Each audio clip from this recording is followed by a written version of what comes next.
કેશુભાઈ, ઘણા સમયની રજૂઆત હતી અને રાજ્ય સરકારે આજે રિંગ રોડ માટે બજેટ ફાળવણી કરી છે. શું કહેશો? પ્રતિક્રિયા, શું રજૂઆત કરી હતી આપે? જે રીતે ભુજને ફરતે રિંગ રોડ અને અંદરના મેઇન રોડો 20 વર્ષ થયા રીસર્ફેસિંગ નહોતા થયા અને આ રોડો નગરપાલિકાના અંડરમાં શહેરી વિસ્તારમાં આવતા હતા.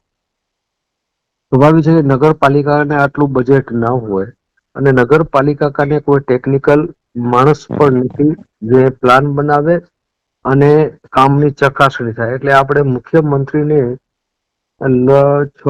છ મહિના પહેલા મેં વાત કરી કે સાહેબ 20 વર્ષે રોડ નથી બન્યા ભુજના, જે 18 રોડો, તો કઈ રીતે આનું કરશું? તો સાહેબે ગંભીરતાથી લઈ અને આ શહેરી વિસ્તારનો પ્રથમ કિસ્સો ગુજરાતમાં એ શહેરી વિસ્તારમાંથી સ્ટેટને સોંપ્યા અને 18 રોડ જે આ યાદી અગાઉ આપણે જાહેર કરી હતી, યાદી મુજબ 18 રોડોને શહેરી વિસ્તારમાંથી સ્ટેટને સોંપવાના.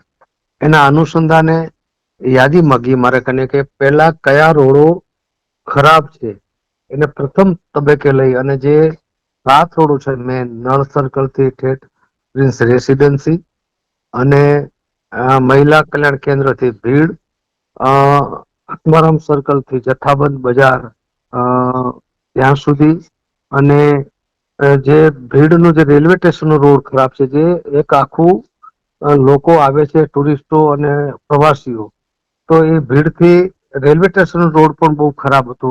એ રોડ, આવા જે રોડો ખરાબ હતા, પછી અહીંયા લક્ષ્મીબાઈ થી ગાંધી સર્કલ અને કચ્છ મિત્ર કોલોની સુધી આ રોડો 7 રોડોને 30 કરોડના ખર્ચે રીસર્ફિંગ થવા માટે સરકારે ગ્રાન્ટ ફાળવી અને એક વર્ષો જૂનો પ્રશ્ન સરકારને ધ્યાન ગયો. સકારાત્મક સરકાર આદરણીય મુખ્યમંત્રી ભૂપેન્દ્રભાઈને એક લાગણી કચ્છથી, અને જે રીતે એક પ્રથમ જ કે શહેરી વિસ્તાર ક્યારે પણ એ સ્ટેટ ન લે, પણ કચ્છના ખાસ કિસ્સા તરીકે આપણી રજૂઆતને ધ્યાને લઈ અને સ્ટેટને સોંપ્યા અને પ્રથમ તબક્કામાં 30 કરોડ ફાળવી અને લગભગ 12 કિલોમીટર રોડ જે રિસર્વિંગ થવાના છે, ભુજને જે યાતાયાત હતી, રોડને જે ખરાબ હાલત હતી, એ આવતા દિવસોમાં